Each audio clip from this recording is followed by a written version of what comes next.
Tom Papley. Welcome to the Dyl Friends podcast, my friend. Thanks for having me, Dyl.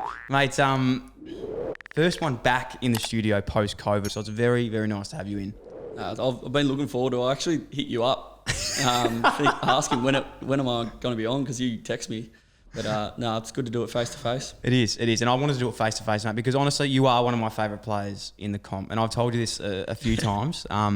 So to have you in here today, mate, and I must say, the amount of information, because this desk is nice, right? And a lot of information comes through this desk from a lot of people. And the amount of people trying to tell me stories about yourself is by far the most I've ever heard. So I'll get through as many as we can, but I just must say you've got a lot of friends, a lot of frenemies. Yeah, look, I'm probably not the smartest tool in the shed, so there's a few boys trying to stitch me up, but we'll get them back. Mate, what's the news? You're on break. What have you been doing? Obviously, 2020 season didn't go as planned in terms of COVID-19, and also Swans didn't make finals, did you?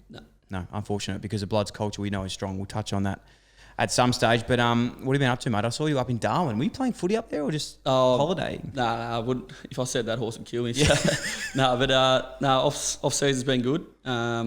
Started off in the Gold Coast with 3 nights with the about 10 or 12 of us, Airbnb. So that was nice. Then me, Clark. Then I stayed for another week with Clarky and Justin McInerney. Yep. Ryan Clark and we actually lost one. He pulled the pin, so Juzzy's a young fella that just couldn't keep up with the boys and went home. No, wow. And went home to Melbourne in lockdown via Canberra. Wow. To Melbourne. So I can't. There you go, Juzzy. Juzzy, I feel you, my friend, because I cannot talk on this behalf. I've told this story before, but I'll tell you because it's embarrassing. But I actually left a footy trip early once, and it was in Thailand.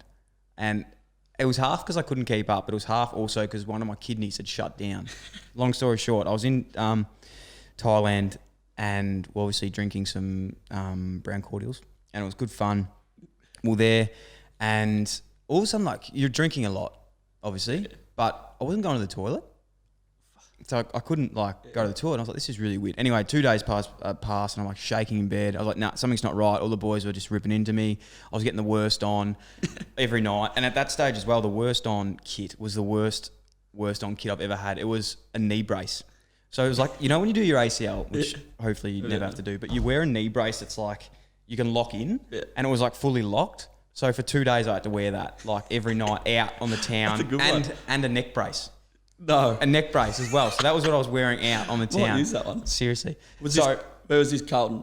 Yes, Carlton. And this has turned into a long story, but we're about to go to PP Island, which I've never been because I'd left. But I was like, look, if I don't leave now, I could possibly die. Like, I didn't know what was going on, hadn't been into it. So I left, just flew home, didn't tell anyone. So you literally just couldn't go? I could go, but I was like, if this gets worse, there's no hospitals in the PP Island. Yeah, no, but like, were you like... I couldn't go to the toilet. Literally couldn't go? No, I couldn't go to the toilet. So long story short, I come back to Melbourne, get some blood tests. I'm at the hospital. I'll end up being on a drip for a week. My kidney had like literally shut down. So like, if I had have gone, it could have gotten worse. But I'm not sure if Justin McInerney he was just a bit of a sook. Yeah, okay. If he had a kidney disease, I'd let him go. He's got no excuse. Toughen up. J-Mac, good play, good Northern Knights boy as well, actually. We'd shout out to him. Mate, I want to talk about Darwin because that looked incredible. You were telling some funny stories before off air. There's crocodiles in Darwin, isn't there? Yeah, there are a few crocs in Darwin, but I wasn't in. We weren't stupid enough to go in the beach, but me and Clarky headed up to Darwin, and I got a couple of mates play up there. Will and Dyl Collis play for the Waratahs. Love it. So we went up there I think we changed our flight earlier because Gold Coast weather was a bit iffy, so changed flight earlier. Said we would have quiet couple of days before the weekend, but it turned into maybe 4 or 5 large ones. But no, we had a good time and watched the boys play footy. It was great. If you haven't been to Darwin, it's unbelievable. It's very good. I recommend going there. So NT, there's a shout out to you. Yeah, we do love NT. I actually do want to get up there. And how was it? Yeah, it was great. It was good. We actually went fishing with Jed Anderson. So Clarky knows him from North, and that was a great experience. We went out this mango farm. I would have had probably 100 shots, I reckon, and I claimed I hit one, but I don't reckon I hit it. Mangoes? No, like went out to this mango farm. You shoot mangoes? No, sorry, I stuffed that up, did I? We shoot magpie geese. You know those. Oh, maybe I misheard. I think I misheard. I think it was me. I thought I like mangoes, so I thought you said mangoes. Sorry, go on. No, well, we go to this mango farm. Oh, Mango Farm. Fango Farm to shoot magpie geese, and they fly over, and Jed and his mates had these big double barrel shotguns. I would have had 100, and I don't think I hit one. I think I claimed one of the boys, but I'm claiming it. So, and next day I had this bruise on my arm. Double back. Oh, it was great. It was good fun though. So Yeah. yeah, that was great. And then then head back to Sydney for the B&F, and then headed home on the Friday. So been in Melbourne since. As we said earlier, mate, you are one of my favourite players. And when I say my favourite, I just love you as a person as well, because you're a great character. We first met at the fire relief game when you played for Victoria. I was doing a bit of work there, and one of my favourite stories about yourself came up that night. And obviously, I know we've got a lot of mutual friends together, and shout out to Nick Newman. He, former teammate of yours and friend of mine, told me a story about your beautiful partner Annie, who works as a nurse. Yep. And this was pre-COVID-19. This is very early. Very early days. This is probably like January 2020. Yeah. This is when the world was normal, Yeah. pre-COVID, Yeah. as I said. And somehow the message got misconstrued of what COVID-19 was and how you could get it. And you thought, what? Well, yeah, now it's a very serious case. So, but this is how I thought it happened. So Annie's like, "What are you drinking Coronas for?" Because it was pre-season. I think it might have been a Friday over or Saturday or something. And I said having a few beers with Will and a couple of the boys, and I've sent her a Snapchat drinking Corona, and she's like, "You're not drinking that, are you?" I'm like, "What do you mean?" She's like, "Mate, haven't you heard on the news? There's a virus going around that where they've making the Coronas in Mexico. People have got around that the actual COVID is in the Coronas and it's spreading around the world." And I've gone, "Oh yeah, whatever it is, I'm getting COVID." And then a week goes past, she goes, "Are you an idiot?" Then I've searched it up. It's just some out of bats. I couldn't believe it. So you thought for a week that... Oh, yeah. I actually thought for a week, and then I realised. I reckon I've told Millsy. I said, "Millsy, bro, do you know there's like this virus going around?" And he's like, "Really?" This was before like it was even heard of. It was only just started in America, and then here it is today. Yeah, okay. Well, it's good now that we're out of COVID, and hopefully we can start drinking Coronas again. I'm not a massive fan of Coronas. I'm a bit more of a Melbourne man, but yeah, that's not the case. So hopefully you've got that now. Yeah, I've got the issue now. Now, mate, let's get into the serious topic, because it's the reason I love you, again, as I've said, one of my favourite players in the AFL. But I'm so rattled, and I didn't want to do too much research into this because I wanted to know it from yourself. But mature age pick, you missed out on the draft, and you're a rookie pick to the Swans. But looking at you now, one of the best players in the comp, especially in your position, how did it all come about? Like, why didn't you get picked up early days, do you think?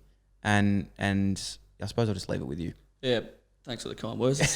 But yeah, it's a funny one. I was actually probably from like a young age, like 12 to 13, 14 to about probably 16, 17. I just loved my cricket, and I went alright. And a few of my good mates were like pretty good mates, and we were sort of going the same path and doing the rep stuff and doing all that stuff. And then actually under 16s, Gippy Power, I gave it away because I was just like, oh, just can't be bothered. I love my cricket. I think I had to play a practice match, and it was when we were playing. I think we were playing A grade final or something like that.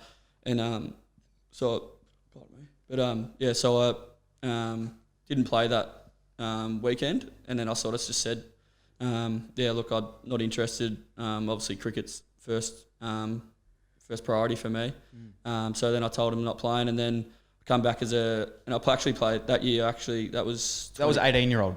No, this was 16. This was when I was 16. under 16s, and then that year it was actually probably I won a flag with Bunyip seniors that year in 2012. So that was great, and I'll never forget that day. And then the next year I tried out for Power and went tried to get in and didn't make it under 17s.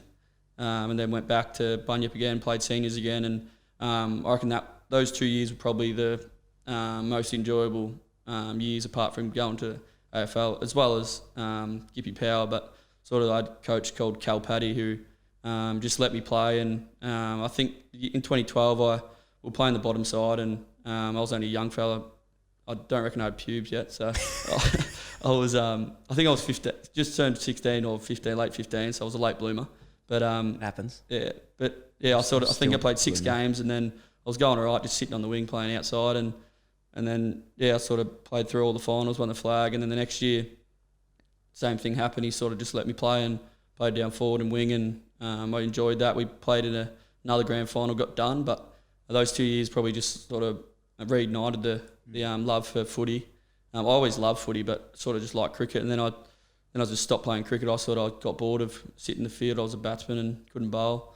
So yeah, and then under 18 year, Lee Brown took over, and he was a big fan of mine. And and ever since then, that year I didn't get picked up. Sort of had a bit of interest, but no interviews or anything like that. That back half of the year, I sort of started playing well when those Vic guys sort of went out of the side, and that was probably my best half of the year when the probably got more of the ball because those guys weren't there, and then didn't get picked up. And that year got asked to be the 19-year-old, and ever since then I sort of started to play really well in Gippy Power. I didn't actually make Vic Country that year.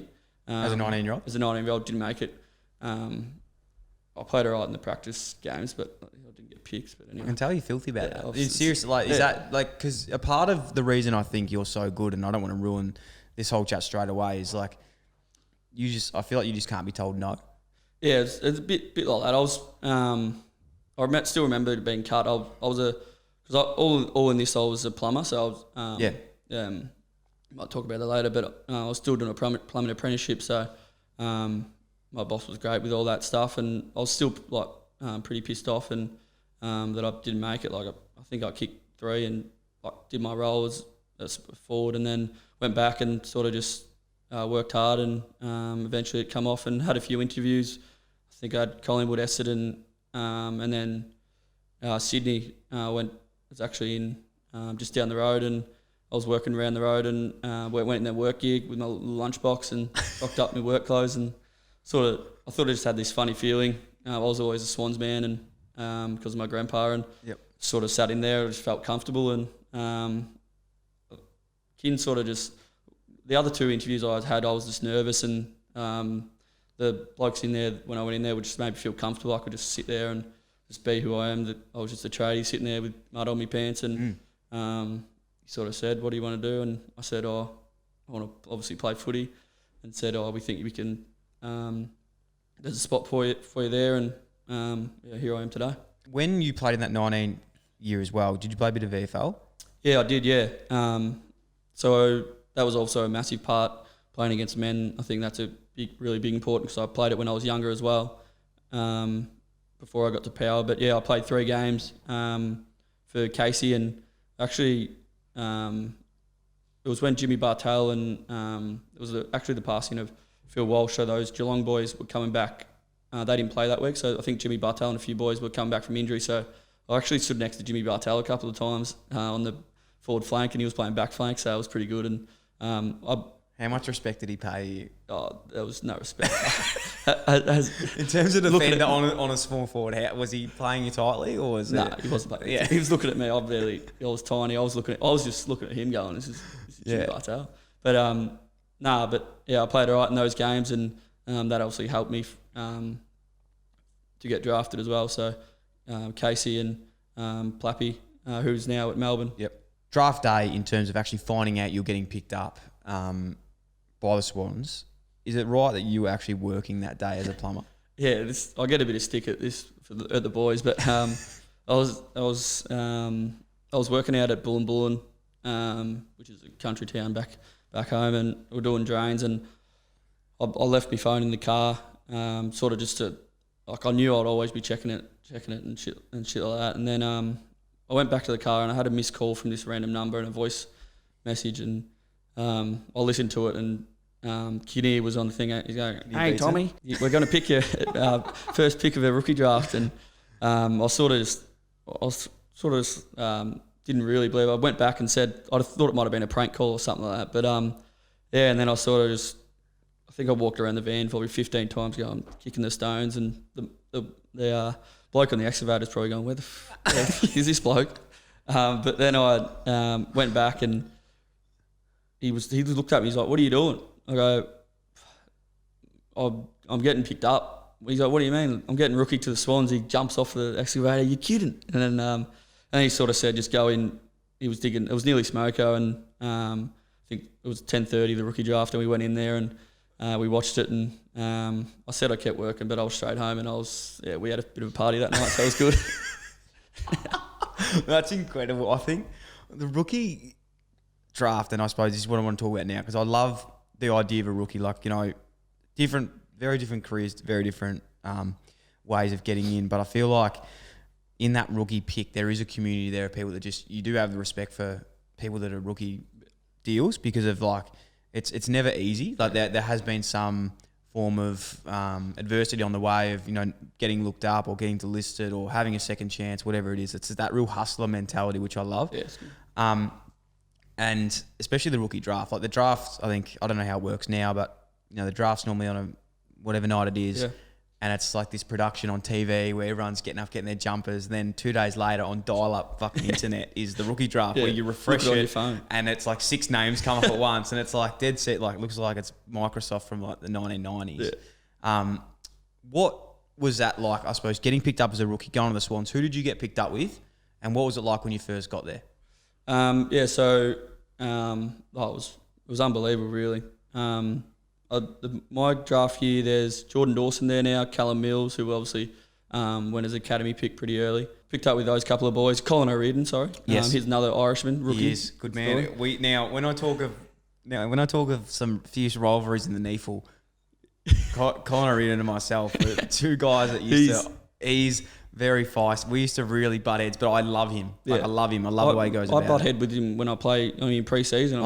He's just competitive. He's so annoying, but I've got a lot of respect for that bloke, and I hope he plays some more footy. Anyway, go back to it. But and then I sort of just I was obviously a rookie, and I think at the Swans there's a lot of rookies, and I think sort of when I first got there, it didn't matter whether you're a rookie draft. I think at most clubs it doesn't really matter, but we sort of got there, and I sort of just wanted to. I actually didn't do much in pre-season. I sort of had a few shin splints or something, soft injury as a first-year player. But I sort of after Christmas I started training with the group, and sort of just wanted to have a crack. And I remember Luke Parker and a couple of the senior boys said, mate, like you can actually like play round one if you just do keep doing what you're doing, putting the pressure on and things like that. And that's sort of where I sort of started with, was pressure. And as a rookie player, you just want to work hard and do everything right.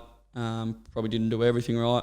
Still probably don't, but it's just the way characters are, and everyone's different in a team.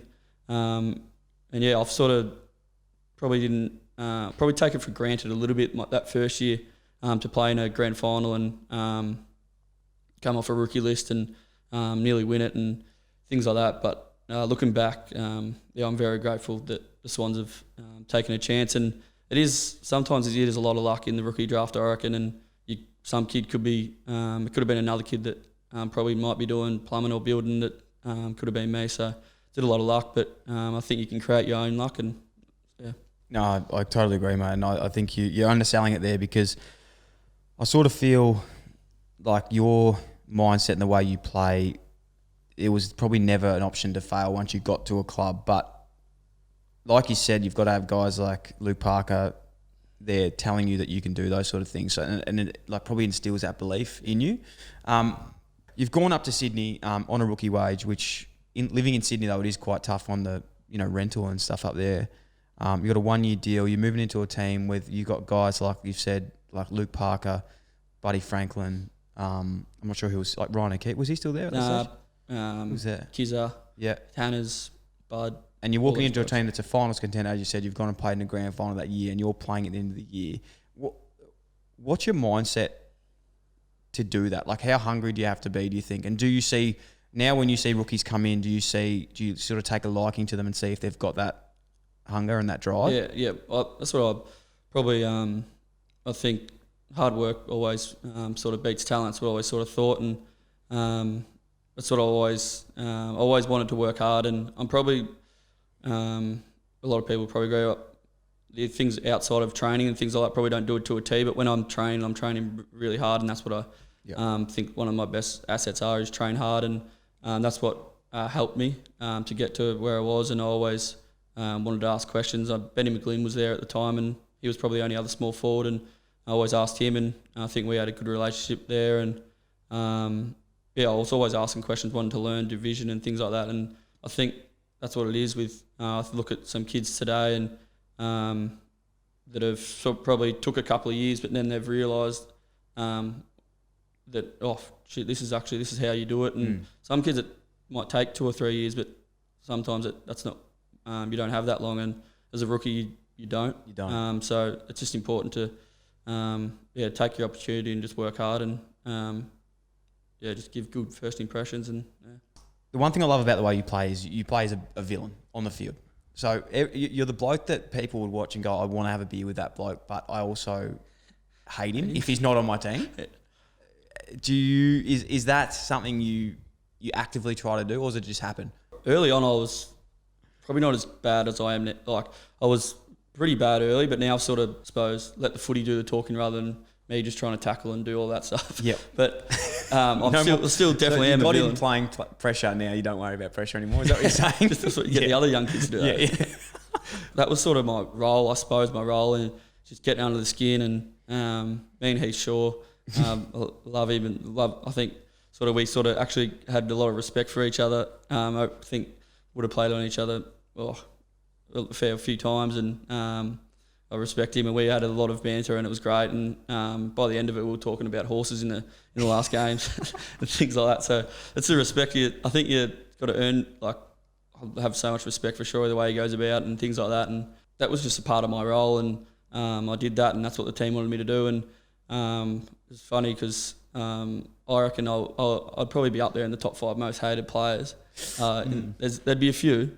Who's there with you? Obviously, Toby'd be up there. But see, that's what I mean. Like, he's one of my favourite players. Exactly. You love those. And I think the thing that when you say most hated players, and obviously this comes from a lot, because I think when I played footy, as I said before, the people that you hate on field when you're playing against them, you always sort of go, well, I actually respect him so much for making me hate him so much. Yeah. Like I think that's what it turns into. Speaking of Heath Shaw, obviously there's been the battles there that you've had, but obviously each week, like, the games are so funny. Like, you're always getting in arguments with, and this is not just you, just anyone in those positions. You always find someone to argue with on the field. Who have you found to be your toughest opponents that have actually? Has anyone ever sort of actually got into your head? There's one.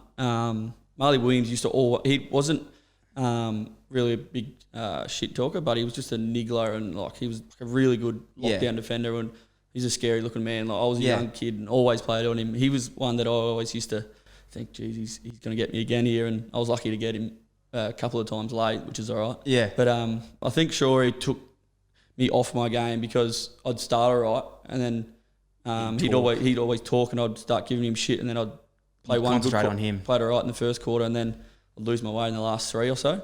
But I found in the end just to concentrate on my game, and but I still love talking a lot of crap. But do you find, because like when I played footy, like I loved, as soon as I got out there, I couldn't help but, I'd go out there and say, hey, I'm not going to say anything today. Yeah. As soon as I'd cross it, I'd be like, hey, fuck, you just start going off. But I sort of found in a way it like helped me sometimes get into the game a bit. Yeah. So is that? Yeah, look, I think as you know, as a small forward, it can be a very dark place down there, and it's sometimes very hard to get a kick. And that was how I sort of sparked the energy, or give the team energy, or and things like that, and or just tackling or giving a big stick. And I think it's good fun. I think at the end of the game, you should go up and shake your hand and give him a little wink, say good work, mate, and things like that. There's a lot of I can't say too much because I'm still playing. No, I know you can't give away your secrets. You can't give away your secrets. Yeah. We'll save these for another one down the track. The last one this year made headlines with Clarko. That was a funny one.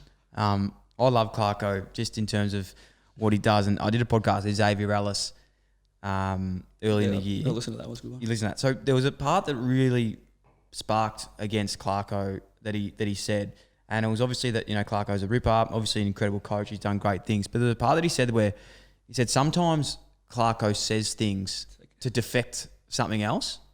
So if for someone listening who hasn't seen this, perhaps did a potential, what would you call it?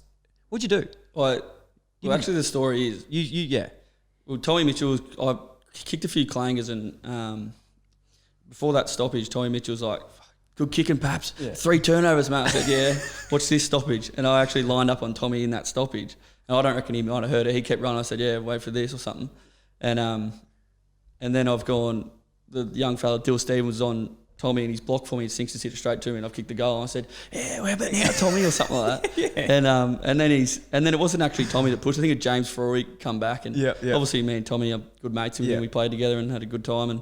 And then James Froy's he gave me a fair push. I actually didn't dive, but anyway, Clarko, and that's the story there. So, there you go. And then Clarko said that you've obviously gone back, which was great because we need some character. That was actually hilarious, and I think the whole AFL world loved that and really did like it. But I think that Clarko was saying, I feel like, look, I don't know Clarko well enough to say and speak on his behalf, so I'm not. But I think you'd be one of the first players he'd pick in his team, but he was probably trying to defer something else. Do you think? Or I think he might have said that later down the track, but.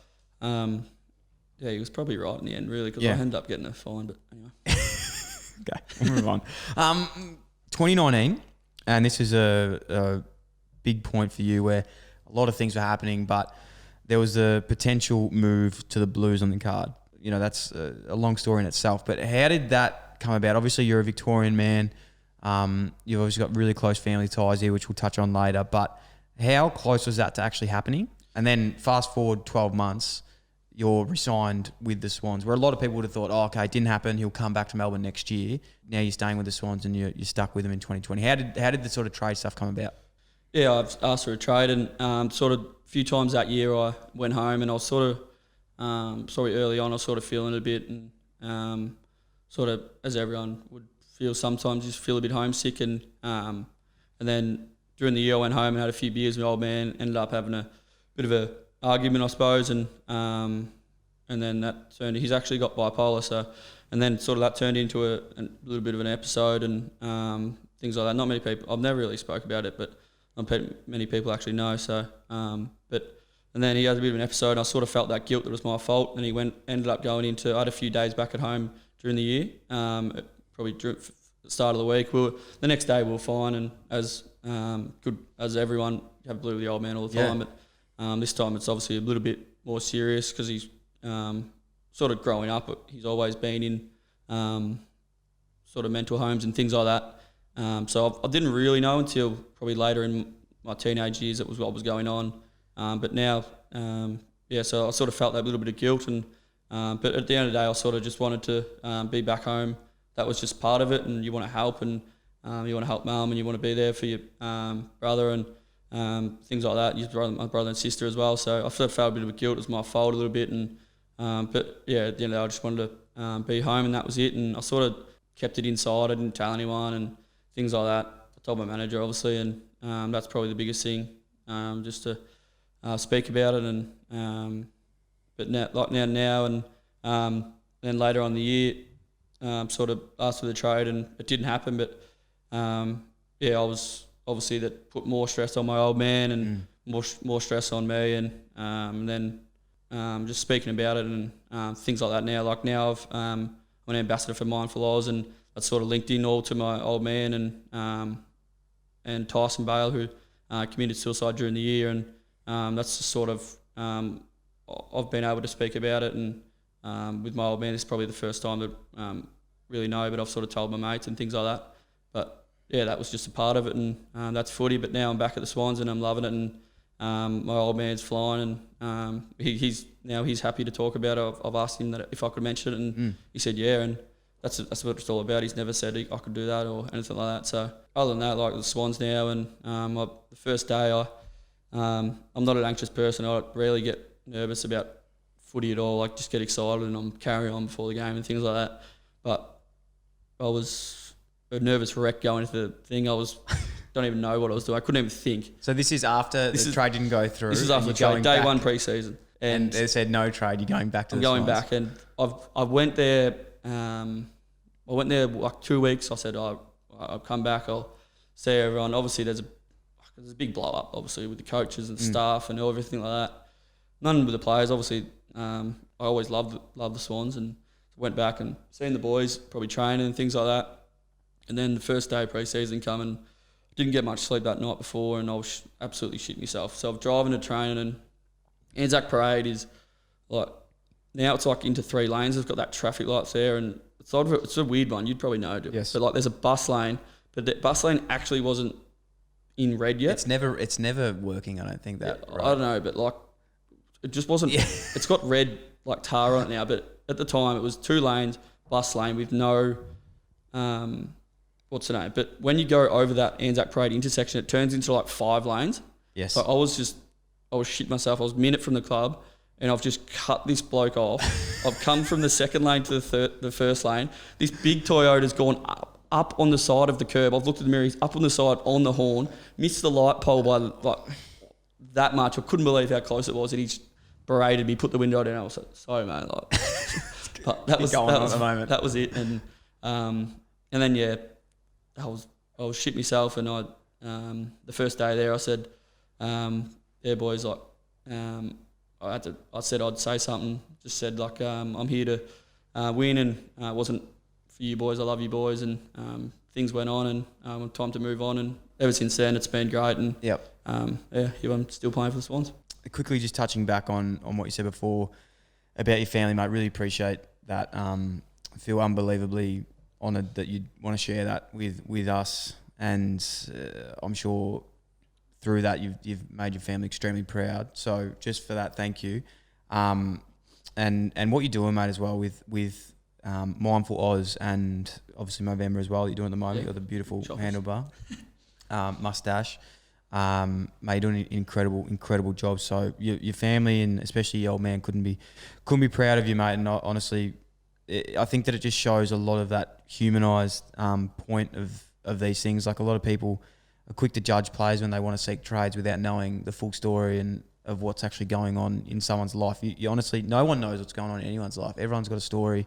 But it's awesome to hear that your dad's flying at the moment and staying on top of it, mate, because that's what it's all about. I've had plenty of tips with my dad, but he beat the absolute crap out of me, so I sort of try and stay away too much.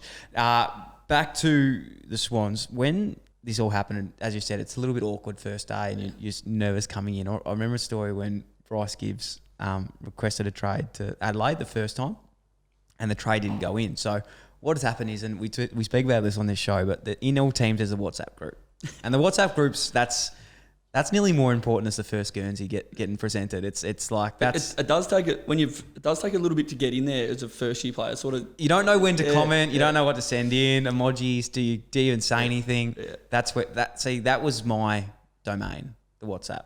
And anyway, where Bryce Gibbs, all of a sudden the trade was going on, and he's requested the trade, and we've seen come up saying Bryce Gibbs has left the group, and we go, fuck. Give his call on. He's off. And all of a sudden, long story short, trade didn't go through. Ed Kerno adds Giver back into the group. As soon as it happens, says, mate, you're not fucking going anywhere. And just adds him straight back in. So that's cool. The question to it is, because that was good straight away, it's sort of just, he came back and said, boys, I'm sorry, not even sorry. He doesn't have nothing to be sorry about. But I'm back, I'm committed, But then it takes someone to then start throwing the banter around to break the ice. Was there someone that would really rip into you about that? Yeah, the first couple of weeks, I took a few weeks just to sort of settle. Well, I didn't say anything at all. I was just usually I'm talking shit and like say stuff in meetings and things like that. And I was very timid for the first few weeks. It probably didn't take me long to get back to myself and things like that. But there was a lot of boys going, you want to leave anyway? Yeah. But I was probably a little bit lucky in a sense, because I was had a shoulder scope, so I wasn't actually in the main group yet. Right. Which was lucky. Yeah. Otherwise, main group first day would have been full on, but I was still running around the ground. "You're gonna leave us again?" Yeah. But there was a few of that going on. But that's what good footy clubs are about. Oh, you have to, mate. I'll tell you now. If anyone listening out there, like banter and like ripping into blokes, I think the only time you worry at a footy club is if you don't get ripped into, because like when that stops, that's when something must be wrong. So welcome it. It's always not what you want to hear, but it's a good part of it. Speaking of that trade period again, going back, but a lot of that was going down while you were in Europe. Yeah. On a good trip with some friends. How was it? So it was an unbelievable trip. It was I had to actually like cut it short because these days you have to go to the Brownlow, and like unless you've got a you had to drop that in there, didn't you? Yeah, I actually went to Brownlow. But so I couldn't go to Ibiza. So I missed Ibiza and I missed the first 3 days of Barcelona. So I like pleaded to the AFL saying, let me go. And in the end I was like, oh, righto, I'll cut my trip short because of you. So yeah. But I got to Barcelona and the boys were probably a little bit dusty from the night before. Mm-hmm. Went up to the thing, did that, and that's when I told the boys I'm asking for a trade. So I did that night. Yeah. I got some confidence. Okay, yeah. And that was the first time I told them. And was that D&M, or was it just this is what's happening? This is what happened, boys. Before we get too retarded, I'm doing this, and they're like, "Where was that from?" Yeah. Anyway, I got blind that night, and that was it. And then I didn't hear anything obviously heard the media, but all the boys just forgot about it, and is what it is. And it was great. We went to Oktoberfest, best 2 or 3 days. We actually didn't go the third day. I was still flat at myself about that. Too hung? Well, I was all right, but the boys have been going for so long. It's just too tired. It's just there. So it's like, but it's a marathon. I'll be back on there. Yeah, I've never been to Oktoberfest. Love to get there. But yeah, it was a great trip. Went to Berlin, Munich, Berlin, and then to Prague, and that was great. Will Hayward, Harry Cano, Ollie, Clarkey, Tommy McCartan. Good man. Good. Very good man. Hopefully I didn't forget anyone there. No, then at the end of the trip, I sort of mentioned this before. There's a sort of another little thing around the footy club called the Brains. The Brains. Right. It was, and there's Ben Ronke as well. Sorry, Ronks. And he's probably the biggest brain that didn't get the thing that we had. Actually, he did get it. But there's me, Ronke, and Wilbur, and Tommy McCartan should have it, and definitely Ollie should have it. Called the Brains, and like we do stupid, like just dumb stuff, like your brains sort of stuff. Yep. And I got a tattoo on. Now we all have a tattoo on our hip with a brain. I can get it out if you really want. We want it. We want it. Yeah. We want so it. we ended up getting a Euro 2019 on our hip, and it's only three. It's only me, Ronks, and Wilbur, but there's definitely a few more that should be on there. Tommy McCartan and Ollie should be. What there. do I have to do to classify for one of these? You're probably in it. You just okay. I just got it. Yeah. Okay. Fair. You can go get one now. If you okay. I'm gonna go get one. But no, that was a great trip, and I'll always remember that because it's some of the brains. One thing that I love about you though, mate, amidst of travelling, and being in the off season, you don't switch off.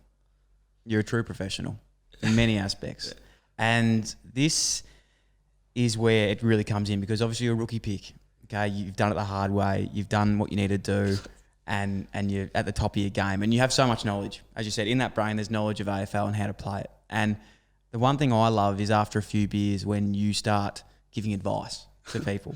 And the best thing that I love about this is in Prague one night, you've started giving advice to another young man that's in the AFL making his way, Lockie Murphy.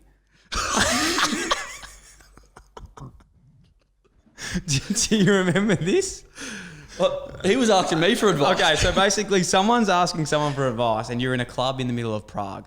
I've heard that you've grabbed a local Prague man and you're starting to use him as Heath Shaw defender, showing him how to get front and centre, showing him how to get rid of the defender in the middle of a nightclub. Is that true? A D&M that went for maybe plus of 2 hours. That is so much mayo on that story, and I love it. It's a great.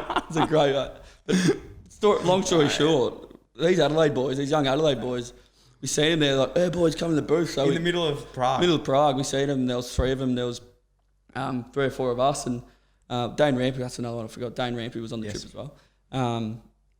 And we were in Prague, and Lockie Murphy, and he obviously had a few beers. He was small forward chat, you know. Small forward, as you do. Yeah, obviously one of the boys is absolutely hammed that story up, but great ham, I love it. That's great. Back in national waters, obviously, as you said, your mother is from Adelaide. Yeah. And you've obviously got family over there. Beautiful family, which big fans of the show. And I do want to give a shout out to your family, actually. Will Papley is actually in the draft this year. So any clubs out there, Will Papley? A lot of recruiters and a lot of people listen to this show. So Will Papley, get him on the list. He's got a ticker and we want him. And probably the most important person in your family is Chloe Papley. And she gives some harsh feedback. You told me prior to this that she's listened to a few episodes and she said he's want to be Joe Rogan and he's got the worst quality of microphones that she's ever heard. That's what I heard at breakfast this morning. Chloe, I appreciate the feedback and I hope you enjoy this one a little bit better. Coming back to the point, Adelaide, good time. Yeah. One night you're out with your cousin and you don't know how to get home. This one's a pretty funny story. It's obviously we played in Adelaide. We played in that Adelaide that weekend. I stayed back because I got family there, and my cousins went out, and we went out, and I think it might have been like Fat Controller or something like that.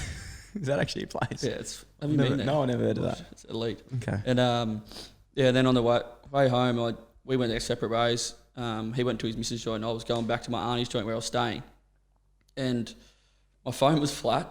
So she's texted me the address. My phone was flat, and I've got in this taxi saying, "Mate, drive. Take me home. Take me home, mate." And like I've roughly got to the spot. In Adelaide, like it can be easy to get around, but like I don't know it like the back of my hand. I got to this spot. I'm like, this looks like this road, and like we're driving, and like keep driving. Like, mate, I think it's on the left here. Keep going. Oh, that's not it. And mate, he was going off, and like he's like, "Mate, I need to get home." And he's going off, and I was like, "Mate, I reckon it's around here." He's like, "No, somewhere else." I'm like, "All right. Jetty Road. Take me to Jetty Road because in Adelaide there's two Jetty Roads." Did you know that at the time? I do know that there was one. I do know that, but then when I realised that I've said it, It's too late. It was too late. So in Adelaide, So I knew my cousins live in Brighton, and I knew where Jetty Road was in Brighton, and I could go to Jetty Road in Brighton and get to my cousin's house. So I was going to my auntie's house, but then I gave up on my auntie. Yeah. So then he's taken me to Jetty Road, Glenelg. And how far? Where are they? Well, they're not too far away. Yeah. But then, so it's a 15-minute taxi ride. Got to an hour. The meter's at like $70. Like it should be 50, nearly pushing 100. And I'm like, oh no, mate, this is the wrong spot. You got to go to. Then I've realised you got to go to Brighton. I said Brighton. I was like, mate, just please, like, nah, out. I'm like, mate, it was middle of winter. It was freezing. He's like, get out. I'm like, mate, come on. I'm like, not paying for you to just drop me in the middle of nowhere. Yeah. I don't know how to get home. He's like, out. So then, anyway, I'm doing nothing. Like, obviously, like I should know where I live, but like, I'm doing nothing wrong. So I'm not getting out. So he rings the cops. And the cops come. You've just said, I'm not getting out. I said, mate, it's free. Like, it was freezing. Yeah. I was in t-shirt and jeans. So, mate, I'm not getting out. And then the cops come and said, mate, what are you doing? He said, mate, he won't take me to Glenelg Jetty Road. And he's like, what's wrong with him? He's like, I've been driving him around. Look at the meter. He's like, mate, just take him to Glenelg Jetty Road and drop him off. And then that was it. So he had to take you? Yeah. So, how awkward would that 15 minutes have been at the end in the cab? It was pretty awkward. It was a good night though. Yeah, I can imagine. I don't know why he's going off. He's getting free money just driving around in circles. All right, well, now we know that there's two Jetty Roads in Adelaide. I feel a lot better about that next time there, just in case I am. Mate, your passion for horses. Yeah. You love the horsies. Yeah. You've got a few? Yeah, got a couple. Who we got on the... And is there any donkeys or are they... Yeah, well, they're pretty much all donkeys. Yeah. Got a Zooshine, who's with the McAvoy, but should have won first two starts. Was winning, darted left, green horse, 2-year-old. Then the second start, winning, did the same thing. And then and then it's run again and went shit and had a spell. Then come back, ran at Ballarat, $1.60 pop. It was priced. Ran 4 wide, come second again. And then it's gone to Flemington on Oaks Day. And like it's Group 3. We're not winning this. Started at 201, come 10th. Hopefully next start we'll get a good 10th. A good 10th. It was coming on strong. Yeah, another 10 metres. I swear it would add them. Yeah. So we got the Zoo Shine, and then we got Champs Dior, who are all the Swans boys. We got I think 10 of us or so in that, and that hasn't run yet. So looking forward to that getting out there and getting a few wins. Oh, very exciting times. We'll keep our eye out on that one, and $2.50 each way. That's all. If I gamble responsibly, mate. I want to talk about Bunyip because it's obviously where you're from, and you're one of the biggest names out of Bunyip. But I don't know if you are the biggest because obviously Shane Mumford, who's obviously a former Swan, former Giant, former Cat, has been on the show early days. He thinks he's the king of Bunyip. Who do you think now has taken over the name of the king of Bunyip? Well, Mumford doesn't even go back, so he's just given Bunyip the arse. So we can argue that in a later thing. But when Mumford walks into Bunyip, it's a big presence. He's a big man. But, yeah. But you're more in touch with so I go back the there town. and give back to my community. You do. So you do. We'll decide that later. And in all seriousness, Bunyip actually did face a little bit of stress in recent times with which is a very serious matter of the Victorian fires. Talk us through how serious was that in terms of like your family's hometown? How close did it get? What was affected? Yeah, that was obviously that 2019 year as well within the trade. So that was all happening at the same time. Yeah, so sorry, it happened in that was probably when it started because that was early January, February, more February, but that sort of started and kept creeping in because you couldn't do anything. So there's been a few fires, but that was obviously the biggest one since Black Saturday and probably for Bunyip State Park, which is out at Tonnebuck there, and so the whole town of Bunyip was meant to evacuate, and family got evacuated. Did they have to leave? Yeah, Where'd they go? Actually I think they went to Druin, but Dad stayed there to look after the house because he didn't want to leave. He wasn't letting because he was hopeful that it wouldn't keep coming, and it obviously didn't, which is great. They sort of stopped it sort of jumped the highway and then didn't come.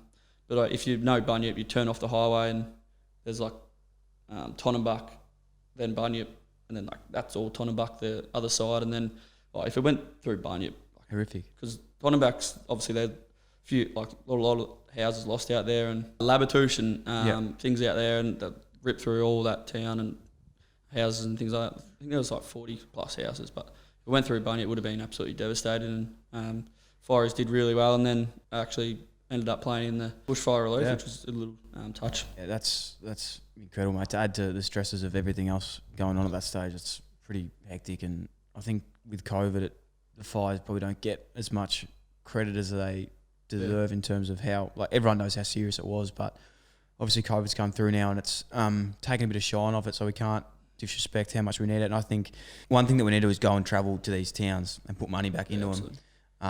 And I'm going to be doing a lot of road trips down Gippsland way. Xavier Ellis, good Gippsland man as well, from that way, has said the same thing. So I'll be down there. Might even swing past Bunyip as well. You've got to be quick. You might miss it. Okay. Well, I'll see how we go. Mate, we touched on it briefly earlier, but obviously Ambassador doing a lot of work with Mindful Aus, which we touched on. And Movember, obviously the mental health space is extremely passionate to you and your family. How important is that to you, and what is the affiliations there? What will you be doing with that sort of stuff coming forward, I suppose? Sort of all tied in, but when Tyson passed away, and I sort of hit home a little bit. Sort of obviously played footy against him and mates, and obviously have a beer with him when I go back home and say hello and things like that. But and then it sort of I just sort of said I want to get involved and be a voice and things like that, because I think it is very important, and it can be I've never been sort of so bad that's never going to happen. I'll never call what I had mental health at all, but eventually with my dad, he's got mental health problems and things like that, and then just to be a voice and help out, probably get it at an early stage with Mindful Aus. You can go back and this is what sort of I'm going to be doing, is going back to rural areas in Bunyip, like Gippsland Way, and get into those kids earlier to sort of just say it's okay not to be okay, and just have a bit of fun down there and get a few local footy clubs out there, and Matty Reynolds, who's the CEO and does a great job there, and I think he's done a lot of work over the years, and Yeah, it's huge, mate, and I commend you for that. It's a massive, massive gig, and especially when it's something so passionate and close to home. This is something just for my point of view. Do you think, I obviously grew up more in the city. How important is this for kids in rural towns, I suppose, like where you grew up in the country? Because we were chatting off air about this before, but we've been blessed to have an opportunity on AFL clubs, and we probably get fast tracked in terms of mindfulness and mental well-being and learning strategies to deal with these things. But I know my best mates that don't play footy and they have nothing to do with it. It's something that they're not familiar with, and it's something that's obviously people are learning about now. But how exposed are kids to that in the community without these programs? Well, I think it's a really big issue in definitely the country areas, because I know there was a few kids down that way in Warragul area that have committed suicides at these age of 16, 17, which just shouldn't be happening. So I think it's just so important to get those resources in like high schools and primary schools early on, because like when I was there, there was nothing there. Like nothing. If some kid did have it, you just have to go to a counsellor or outside of school or a mental health worker. So I think it's a massive issue back home and in everywhere, obviously, but a really big issue definitely back home. Yeah, it's huge, and we will definitely be doing some stuff hopefully soon with Dyl Friends and everything about getting out to some country towns and putting in some work there, because it's something that we're extremely passionate about as well. Mate, Tom Papley, you look back 6 years ago, you were plumbing. Now you're one of the best players in the comp. You're loving your life in Sydney. What have you given much thought into what life's like post football? No, I haven't really. I sort of obviously started as a plumber, but I haven't I've obviously thought a little bit about it. I've done. I started a building course, and so that sort of I like it, but it's just a bit hard. I've done that. It's actually very hard. It's very hard. Like obviously know a little bit because of plumbing, but it's a bit harder than I thought. Yeah. I don't know. I think I've got I love my footy, so if I either go down the coaching path, but being in footy if I was being in footy, hopefully 10 to 12 years. If I do another 10 to 12, that'd be a long time. So I'd like to do maybe something else, but if it does come to footy, it's footy. So you'd like to stay in footy, coaching stuff? Yeah, I don't know. I sort of just haven't thought about it. And I think I started a coaching course, but I'll probably do another one and see how I feel like it. I just haven't really tried it much. So yeah, you got a long time to work it out, I suppose. When you sign 1-year deals at start, now you're signing 5-year deals. It's nice. Yeah. It's nice. It's a bit better than 1 year. It's better. Last but not least, we spoke about off-field, like what's next for you, but in terms of footy, there's still so much to go. Obviously, signing on with the Swans. What are some, obviously, a goal is to win a flag. Personally, and I know it's something that we don't talk about a lot in footy because it is a team sport, but is there something that you focus on there? I sort of haven't thought about too much, but I think sort of just being respected within the AFL industry, and I think there's a lot of good small forwards around these there, Charlie Cameron, Dan Butler and things like that, Liam Ryan, and to one day be hopefully one of the better small forwards that are run around would be a nice little achievement, but it's a long way to go, and that's probably one thing, just to be respected and hopefully keep building on my career and be one of the better small forwards. Mate, I feel like you're doing that. You're an incredible player, as I said. Love the way you go about it on the field, and then even after our chat today, mate, I even love more what you're doing off the field, because you're an extremely, extremely good person. Got some interesting stories. But in all seriousness, mate, the amount of respect I have for you and what you're doing on and off the field, especially with your mental health stuff and opening up, and for blokes like yourself that are from the country, and you come from the trade background and doing that, I think you don't underestimate how much of an impact you're having on that, mate. So firstly, thank you for that. Secondly, thank you for coming on the show, and hope you enjoyed it. I loved it. Thanks for having me.